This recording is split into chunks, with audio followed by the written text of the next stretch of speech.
El meu pare era paperer, la mare també era paperera, l'avi també, i el besavi també, i més enllà ja no ho sé, oi?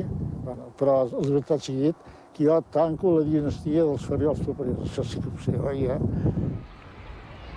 L'aigua que sorgeix de l'aqüífer de l'Anoia es recull des de fa centenars d'anys a la bassa que hi ha a Capellades. El poble es troba a mitja alçada d'una vall i el pendent crea una força que s'ha aprofitat tradicionalment amb rodes hidràuliques. L'aigua, oi? O sigui, l'element essencial per fer paper és aigua. Tant és així que 3 o 4 anys endarrere, per fer 1 quilo de paper, i no exagero, es necessitaven 100 litres d'aigua. Ara no tant perquè els fabricants industrials paperers han après aprofitar més l'aigua i recuperar-la. El camí ral que venia des de Barcelona permetia que arribés a Capellades la primera matèria, de la qual es feia el paper de qualitat a finals del segle XVIII. La primera matèria, que era el drap que podrien ser llençols, cordes, espardenyes, sacs, etc., tot allò que contenia fibra natural.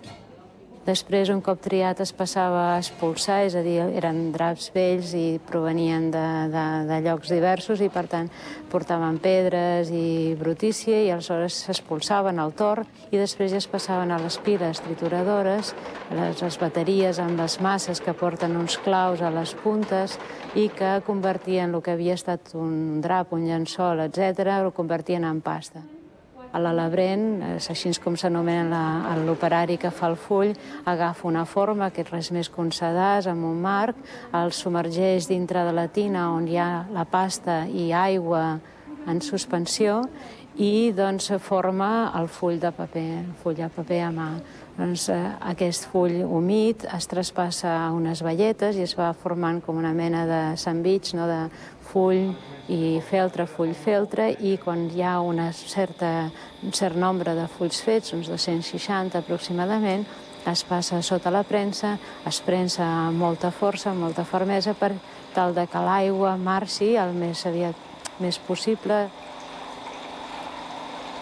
Per completar l'elaboració del paper, els operaris havien de pujar uns quants pisos per accedir a l'assecador.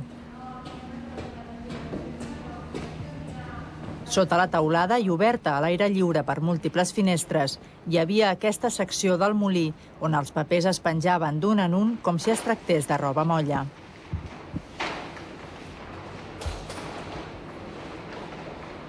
A pesar de la laboriositat del procés, un molí era capaç de produir més de 4.000 fulls al dia, una producció gairebé industrial. Sí, els molins que estan aquí a les rodaries, no només a Capellades, sinó en tota la comarca de l'Anoia, doncs eren molins que primordialment feien paper de primera qualitat i feien paper, el que se'n deia, de barba, el paper d'alta qualitat, de drap, i que servia principalment per paper segellat de l'Estat. A partir del segle XIX, aquests molins daten de les darreries del XVIII, doncs es fa el paper segellat de l'Estat, el paper oficial, de primeríssima qualitat. Romní feia paper fantàstic, per això hi ha aquesta tradició, aquesta metàfora favorable a ells que diu això, que la gent allà a Sud-amèrica, quan anaven a buscar un fotopaper, no deien un paper de tal i qual mida, sinó que deien un romaní, perquè estaven molt contents, perquè feien bon paper. Llavors va estir Vilaseca. Vilaseca ja havia treballat en Respon, que feia un paper molt bo. I quan un treballador per aquí a Vilaseca anava a treballar en una fàbrica d'aquestes, li deien seguida i entra, perquè sabien que sabia el que es feia. I després, guarro de gelida, guarro també. La tradició paperera de Capellades ha arribat fins al dia d'avui amb una indústria competitiva en què hi ha grans noms locals com Miquel i Costes, però també primeres empreses mundials com la finlandesa Stora Enso, al ritme global que marquen els temps actuals.